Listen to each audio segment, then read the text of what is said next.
My husband passed away and his ex-GF wants me to adopt their kids. This is sort of a long story, but I need to share because I'm feeling so overwhelmed. Everyone in my life has opinion, some very strong opinion, and I just want a place to vent and to get some unbiased opinions. My husband died 1 week before Thanksgiving. We were, unofficially, separated at the time. We were not living together. I still loved him, but I had chosen to distance myself due to his drug addiction, in hopes that he would seek treatment and get clean. He was seeking help, but it was not enough and he overdosed. He had trouble with drugs when he was younger, like college age, but he got clean and I believe he stayed clean for many years. He had a girlfriend back then who also became addicted to drugs and they had 2 kids. Ultimately, he got clean, had a good job, had his life in order and was doing everything he was supposed to, and he was awarded custody of their 2 kids. I actually knew him back in elementary and middle school. We lost touch when we attended different high schools. We didn't meet again until after that first instance of addicted and recovery. He had been clean for a few years when we met. His kids were 5 and 3, and they're 10 and 8 now. Their mom had supervised visitation. I have no biological children of my own. He passed away and I'm devastated over it. I can't really accept it yet. But I feel especially crushed for his children. They haven't had an easy time over the past year or so as he's dealt with his problems, and now they've suffered the ultimate loss. I've remained in their lives even while we were separated and not living together. He moved back in with his parents and took his girls with him, but I still visited them often and remained involved in all aspects of their lives. I never called myself their mom, but I essentially was their mom on a day-to-day basis. I did all the things a mom would do. Their mom was recently arrested on a burglary-related charge and is in prison. This happened after he died. I thought she was doing better. She was at his memorial and seemed more together than many times in the last. She wrote me a very heartbreaking and heartfelt letter asking me to adopt her daughters. She basically admitted she doesn't know if she'll ever overcome her addiction, and that she doesn't want the girls to go live with relatives in either side. She wants them to stay with me because it's what they know now and she feels they're safe. She said they asked her if they can come live with me and referred to my house, our former family home, as home. I wasn't expecting that at all. She hadn't been particularly fond of me before. She's been talking for years about how she's going to get clean for her girls and get custody of them again, and she actually had some good moments, but it never stuck. I feel like the world's worst person by not immediately saying yes. I haven't responded to her at all yet. I feel like the world's most evil person not immediately saying yes. I love those girls. I've lived with them as essentially their mom for several years. I've worried about them every single day. Yet, why do I find myself thinking, do I really want to do this? I also don't even know if it'll be possible and or what kind of fight it'd be. I don't think his parents will agree so easily. I got along with his parents just fine, but they're big on family and they are absolutely destroyed by his death, so I can't imagine they'd let the girls go without a big fight.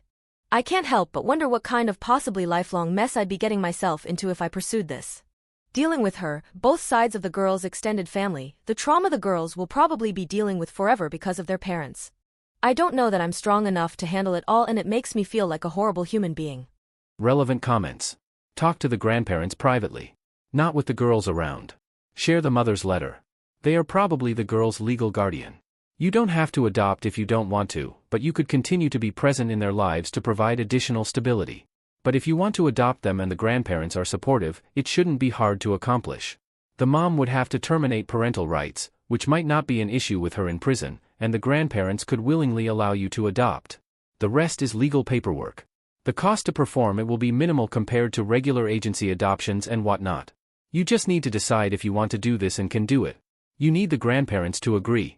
So, talk to them, but know what you are willing to do before that conversation. And let the mom know too. She could always be allowed to see the girls in the future if it would be safe to do so. Update. I posted this under a different username, but I can't get into that account now. My husband died from a drug overdose in November 2024. He had drug issues when he was in his late teens/early 20s, got clean, and remained clean for many years. He had full custody of his 2 daughters, who are now 8 and 10.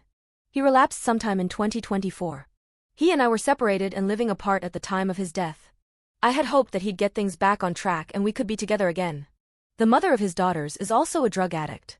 She never managed to get and stay clean for any significant stretches. She's been arrested multiple times. She was at his memorial service and seemed to be in good shape for her, but she was arrested soon after that. She's still in jail now. When she first entered jail this last time, she wrote me a letter telling me she wanted me to adopt her daughters. They'd been living with my husband's parents, but had asked me several times about when they'd be able to go home to what had been our family home. I was basically their mom. I never referred to myself as their mom and they didn't call me mom, but I filled that role. They had sporadic contact with their actual mother. In the letter she wrote me, she even told me they told her they wanted to live with me. I posted about all of this 3 months ago. Since then, I've decided to pursue custody of them. It was a huge decision and one that, while I spent a lot of time thinking about, I didn't have the luxury of taking too long. What finally tipped me over the edge was my former in-laws saying they didn't believe the girls should go to therapy to help them deal with their father's death and their virtually absent, drug-addicted mother. It was shocking, because what person in their right mind wouldn't think these girls should have all of the help they can get? At the same time, it wasn't surprising coming from them. They lived in denial of their son's problems too. They were the biggest enablers I ever met as well. They're extremely focused on image and achievement, just being the best, sports, competition. I believe they have good intentions, but they doesn't change how their actions affected their son, other children, or grandchildren. I never thought I'd be teaming up with my husband's ex-GF, but here we are. This isn't easy for her. No, she's not been a present or good mom, but I know she wishes she was. I know it's hard for her to admit she can't be their mom. Despite her problems and her track record of extreme selfishness, I can't imagine what it takes to give up custody of your children, and I'm glad she's finally putting her own wants aside to do what she thinks is best for her kids. I'm also sorry for her that despite still having parental rights over the girls, she's not being granted the authority to allow them to be adopted by somebody she designates. I understand there needs to be safety measures in place to ensure children are placed with safe people, but I'm willing to do any sort of evaluations needed to prove I can provide a safe and stable home for them. You'd think it'd be as simple as her terminating her parental rights and indicating that she wants me to adopt the children, and while that is part of the process, it's not actually that cut and dry. His parents, who again are obsessed with winning everything, have already tried to block this with the courts. They're basically trying to file some sort of injunction where if her rights are severed they get first chance to adopt the girls, and they are trying to drag me through the mud in the process and frame it to look like I can't be a fit parent. I may be single, but they're in their 60s. The girls love them but they don't want to live with them full time. Up until last summer, our home where they lived with me and their dad had been their home for almost as long as they could remember. I'm not wealthy. I support myself just fine, but I don't have reserves to fight this if they really want to take it that far. And the annoying thing is, I still get the sense that ultimately they're doing this just because they want to win, and they also have an obsession with family and their family name. I never expressed any intention of trying to sever the relationship between them and the girls. Even if I don't necessarily like or agree with certain things about them, I told them outright that I felt we all could and should be part of the girls' lives. The girls do love their grandparents and their aunts, my husband's sisters, neither of which has shown any interest in gaining custody of the girls. I think they need as many people who love and care about them in their lives, and that even includes their mother's family who I'd also grin and bear for their sake. I'm just so frustrated, and this isn't something that most people can easily relate to. I thankfully have many people who support me, even if they think I'm crazy for doing this at the same time. It's just that I suppose there's very little advice anyone can give me from experience.